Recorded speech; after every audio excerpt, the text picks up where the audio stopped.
Welcome back to another discussion on last week's activities. We started off as we usually do, and that is at our Violence Reduction Initiative meetings that take place every day during the week at 8 a.m. and then there's a check-in at 4 p.m.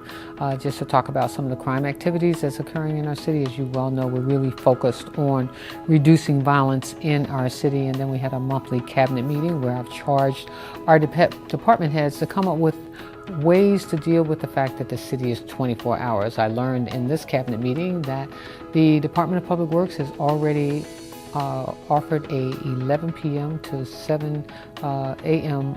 Night shift so that we can deal with some of the trash that's on the street in our communities. And I got an opportunity to swear in one of my first board members to the city schools, Vernon Reed. Very exciting, a former business person, looking forward to his contribution.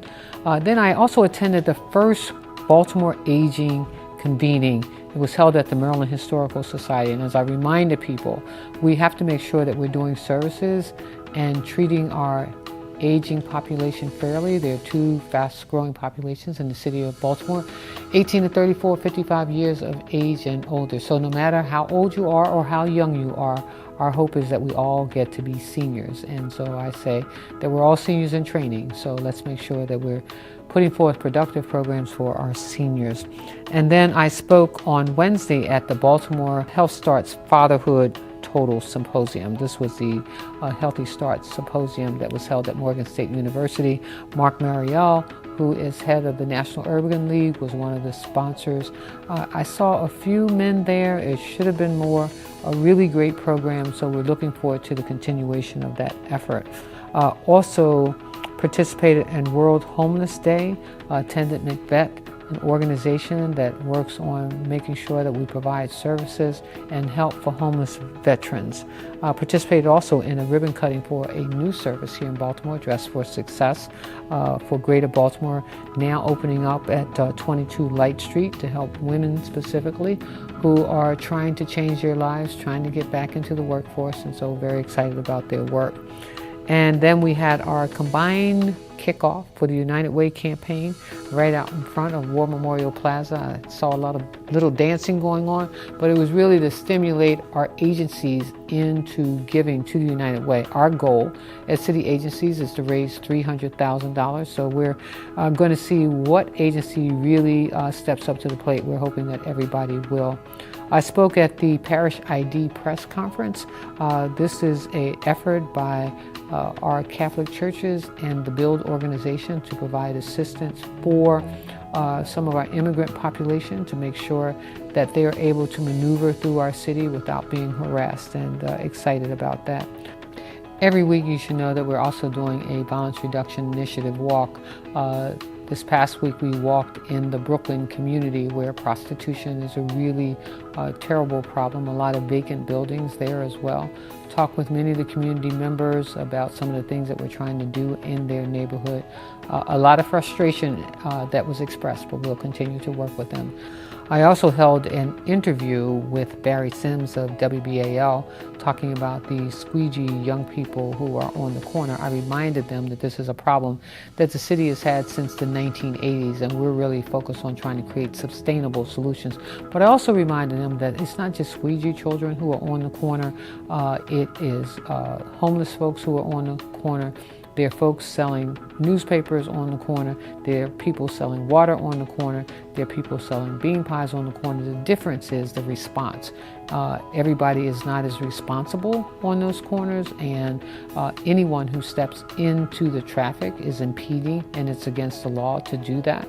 But at the same time, there are people who are supporting the squeegee young people on the corners. But one thing that we continue to say is that you are not allowed to touch people's private property without their permission. So we're working on some sustainable solutions, trying to create a year-round program to get them off the corners. You'll hear more about that a little bit later on. And then I attended the Associated Black Charities Women on the Move 2018, was held at the Horseshoe Casino. A lot of great women in the room, a lot of activity, a few men supporting, but it was really a great gathering of women across the city. And then I also participated in MEMA, in the community event, an event that really focuses on Baltimore being a very safe city, providing legal services for immigrants in our city to make sure that they have access. And this was held at the Southeast Anchor Library. We also hosted our call to action meeting. You all remember that early on I said that I don't get to do this work by myself, that I need everybody to assist us, and especially focusing on reducing violence and creating programs for our young people. And so I think it's about 20, 30 people who continue to attend, and we invite you to attend our call to action meetings. We were able to get about $500,000 to support those. Thank you, Weinberg Foundation, to support those groups who continue to come around the table. I met with one of my mentors, Admiral Mullen, who talked about some of the things that we're doing here in the city.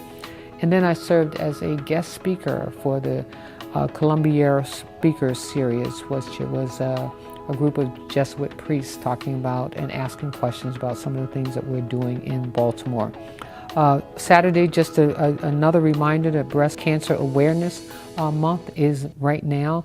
There's a big event being held at Gillis Memorial Christian Community Church. I did go by there. And it was the 20th anniversary of the Ashburton Block Party homecoming. So of course I live in that community, so I was there.